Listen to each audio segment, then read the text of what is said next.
The clone stamp tool. So I really like this tool. I think it's quite clever.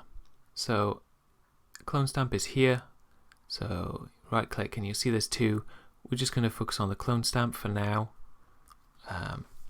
So we open up our folder and we've got a nice little scene here.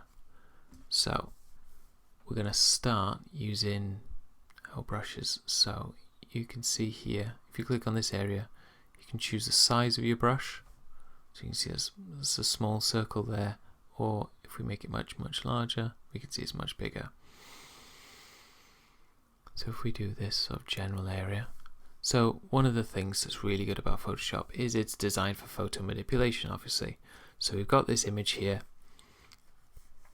and we've got a nice field of poppies, but we've got a sort of blank area here that we're not very happy with, and we want to fill it with poppies. So what we're going to do is we're going to select an area over to the left and just fill it in. So we've chosen a soft brush. So if you go into general brushes up here, there'll be a soft brush, soft round. And we've also clicked on the opacity. If some of this isn't making sense to you, I would go to the brush tutorial so you can have a good overview of the brushes. But yeah, so if that's a little confusing to you, if I've skipped over a bit, I would go over and have a look at the brush video first and then come back. So what you have to do is, if you hold, I believe on PC is Alt, on Mac is Option, I think, you can see the icon changes. So what it's going to do is it's going to take a sample. So you click on that area, and it takes a sample, and we can see now when we move over that it's going to take a sample from here, it's going to move it over here. So if we use our bracket key to make the brush size larger, and then we can just gently brush in.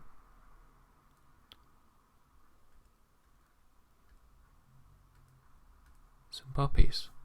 Oh, we might find that that's, maybe we've picked stuff that's too far away, so we can just undo that, and maybe we'll pick from this area instead.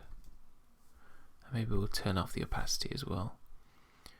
So then we've chosen from this area here by going Alt or Option, selecting that area, and then we're just going to paint those in gently.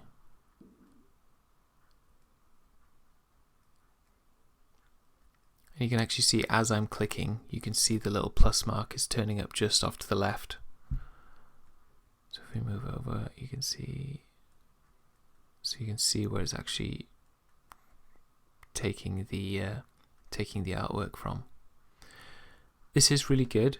I do really like this as a function.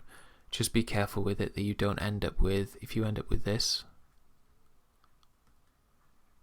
especially if you're going for something natural, you're not going to get 5 or 6 identical flowers in a row like that. So you do need to be sparing with it. Less is more.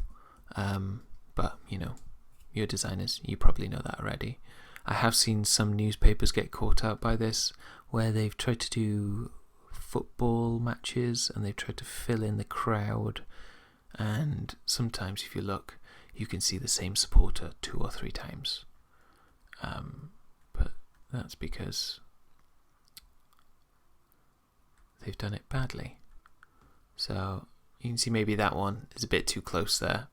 And estate agents as well, estate agents who fill in grass in front of houses.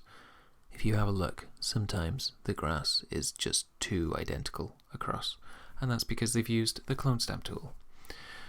Yeah, so there we go, we've filled that area in. Yes, it's a really nifty little tool. Have a little play with it, maybe pick another image of clouds or whatever and see if you can play with it yourself.